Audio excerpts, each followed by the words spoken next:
Percent मिला है? 92।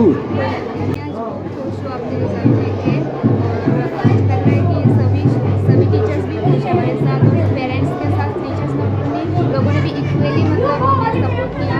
हर time sir लोगों ने मोटिवेट किया अच्छे से पढ़ाई करो अच्छे से पढ़ाई करो और आज मतलब इस रिजल्ट का क्रेडिट टीचर्स और पेरेंट्स को इक्वली जाते हैं। आई गॉट 91.4% कॉमर्स का। बहुत खुश हुआ जब आज अचीव हुआ है। हमारे फैकल्टीज की वजह से ही हुआ है। पेरेंट्स ने मेरे पापा मम्मी पापा ने बहुत हेल्प किया है।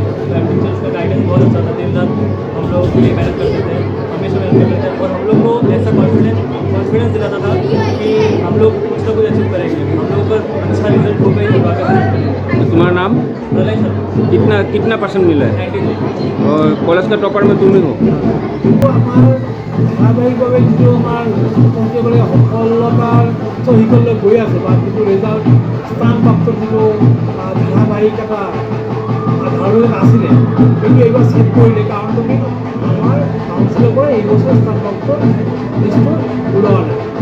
তাতে কৰি মোৰ যিটো ধাৰণা সেইটো কিন্তু বেয়া নাই, ভাল হৈছে। আৰু ছাত্ৰ ছাত্ৰীসকলে এই স্থানৰ প্ৰাপ্তৰ কাৰণে এটা ষ্ট্ৰেছত ভুগি থাকে তেওঁলোকে। ভাল রেজাল্ট কারণ কি প্রথম স্থান আর দশম স্থানের ভিতর কিন্তু গুণগত মান তার মেধার ভিত্তিত কিন্তু কোনো পার্থক্য না থাকে। কারণ কোনোবা 1 নম্বৰ কমত ফাৰ্স্ট হয়েছে। যোৱাবাৰ আমাৰ ইয়াৰ পৰা যিজন ছোৱালীয়ে জিলিছিলে ছেকেণ্ড হৈছিলে, দ্বিতীয় স্থান প্ৰাপ্ত হৈছিল, তেওঁ 1 মাৰ্কৰ কাৰণে প্ৰথম স্থান প্ৰাপ্ত পোৱা নাই।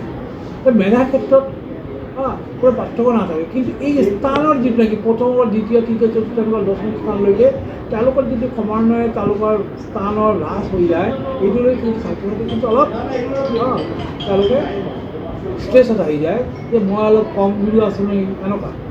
এইটো দিয়া নাই, কিন্তু অভাৰঅল যিটো পাৰ্চেণ্টেজ তেওঁলোকৰ যিটো মেধাৰ যি পাৰ্চেণ্টেজ দিয়া হৈছে তাতে তেওঁলোকৰ গুণগত মান প্ৰকাশ পাইছে। তাতে আমি শুনিছোঁ আমাৰ ইয়াৰ পৰা 93% পাই এজন ছাত্ৰ প্ৰণয় শৰ্মা 93% পাই হাই মাৰ্ক পাইছে।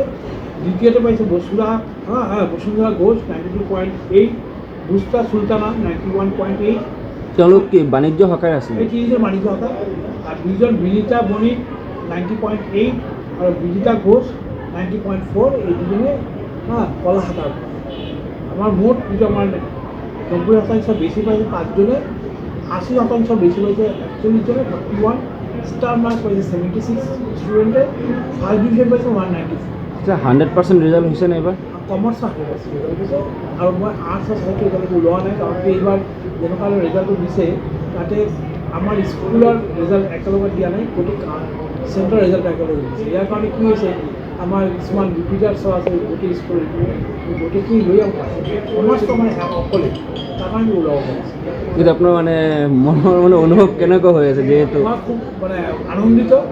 ছাত্ৰ ছাত্ৰী যিটো তেওঁলোকৰ প্ৰদৰ্শন যিটো হৈছে যাৰ যিটো ৰেজাল্ট হৈছে তাতে মই আনন্দিত আৰু মোৰ সকলো কলিগ সহকৰ্মীসকলে সকলোৱে আনন্দিত। কাৰণ তেওঁলোকৰ যিটো নেকি অধ্যৱসায় তেওঁলোকৰ প্ৰচেষ্টা প্ৰচেষ্টা সকলোৱে সফল হৈছে।